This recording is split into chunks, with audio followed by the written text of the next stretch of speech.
તો હવે વાત ત્રીજા મુદ્દાની કરીએ।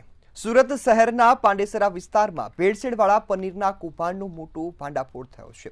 ગત 3 માર્ચે સુરત એસઓજી અને મહાનગરપાલિકાના આરોગ્ય વિભાગે ભીડભંજન સોસાયટી સ્થિત એક ગોડાઉનમાં દરોડા પાડ્યા હતા, જેમાં 1401 કિલોગ્રામ શંકાસ્પદ પનીરનો જથ્થો જપ્ત કરવામાં આવ્યો હતો અને નમૂના લેબ ખાતે મોકલી આપવામાં આવ્યા।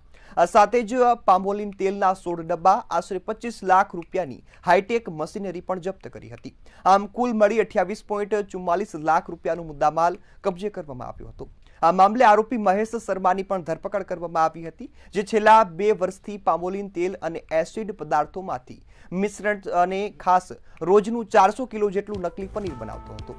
આ સાથે અનેક ડેરીઓમાં સપ્લાય પણ થતું હતું। આ પનીરના નમૂના લેબોરેટરીમાં તપાસ માટે મોકલવામાં આવ્યા અને 25 દિવસ બાદ આજે રિપોર્ટ આપ્યો, જેમાં રિપોર્ટમાં ચોંકાવનારો ખુલાસો થયો કે તમામ જે પનીર છે તે ડુપ્લિકેટ છે, કેમિકલમાંથી બનાવવામાં આવતું હતું અને આ પનીર જે છે તે નકલી હતું ને લોકો માટે ખૂબ જ હાનિકારક હતું। હવે 25 દિવસ પછી રિપોર્ટ આવતા હવે તંત્રની કામગીરી પર સવાલ ઉભા થઈ રહ્યા છે।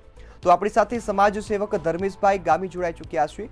ધર્મેશભાઈ, 25 દિવસ બાદ નમૂના જે પરિણામ આવ્યું ને હવે પનીર નકલી, શું કહેશો આ મુદ્દાને ને કઈ રીતે જોઈ રહ્યા છો?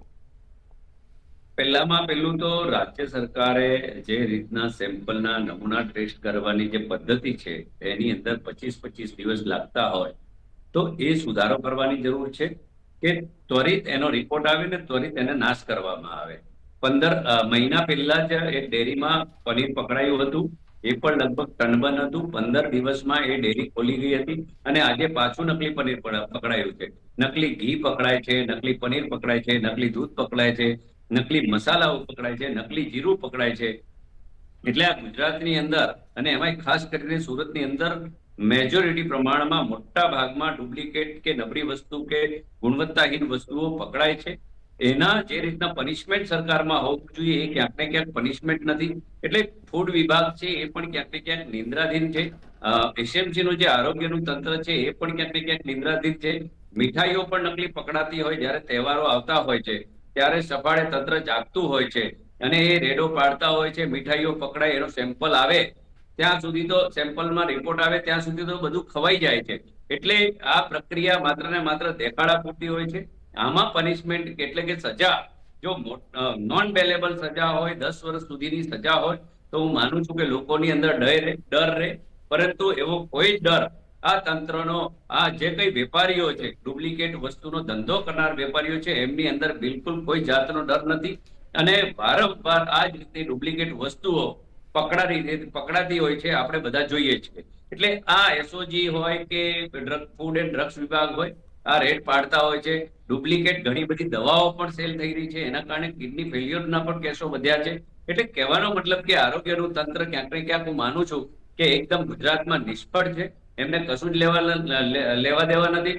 માત્ર ને માત્ર મેણા પીપળાની અંદર આ વેપારીઓ તંત્ર સાથે મળીને આવા ધંધા કરતા હોય છે। દેખાડા પૂરતી કાર્યવાહી થાય છે અને 25 દિવસ બાદ રિપોર્ટ આવે, આનો પણ રિપોર્ટ આવશે, સીલ થશે, 15 દિવસમાં પાછું ખુલી જશે।